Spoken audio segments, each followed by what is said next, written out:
এই সরকার তো আপনার এক কলমেই অবৈধ হয়ে যাবে।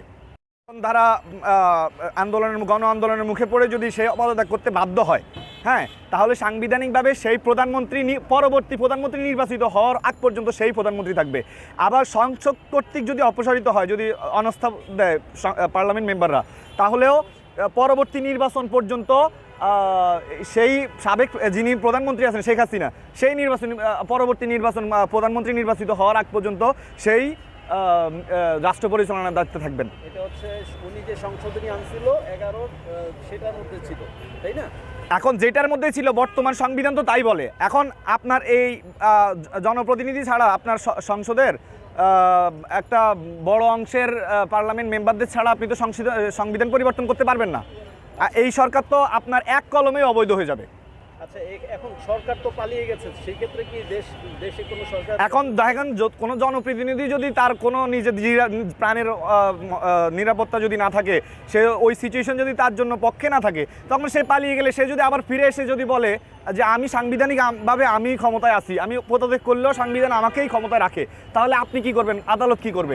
আপনি অস্বীকার করেন? দেখেন, আমি তাদের অবদানকে অস্বীকার করব না, কিন্তু তারা যেই সমস্ত গুজব ছড়াইছে, মিথ্যে গুজব ছড়াইছে, আর তাদের নিজেদের স্বার্থেই তো তারা করছে। তারা কি জাতির স্বার্থের জন্য করছে? তারা যে ইউনিট সরকারকে বসাইছে, জাতিকে তাদেরকে সাপোর্ট করছে।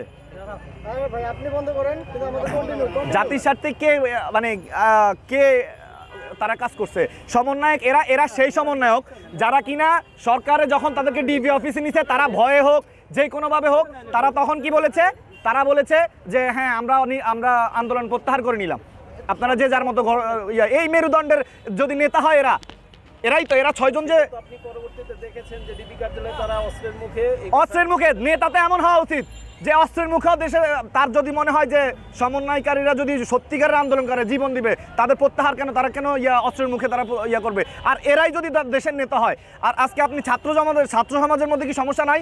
দেশপ্রেমে উদ্বুদ্ধ হয়ে গণভবনে গেছে তারা গণভবন ঘেরাও করতে, হ্যাঁ, তারপরে গণভবন লুটপাট করে চলে আসছে। এখন আপনারা বলবেন কি গণভবন তো আসলে ছাত্ররা লুটপাট করে না, টোকাই, সব তো টোকাইয়ের দোষ। এই ভিডিও ফুটেজ আছে না, একজন ক্যান্সার বিশেষজ্ঞ ডাক্তার পর্যন্ত লাকেজ চুরি করে নিয়ে আসছে, সেনাবাহিনী পর্যন্ত ল্যাপটপ চুরি করে নিয়ে আসছে। ভিডিও ফুটেজে আমরা দেখছি।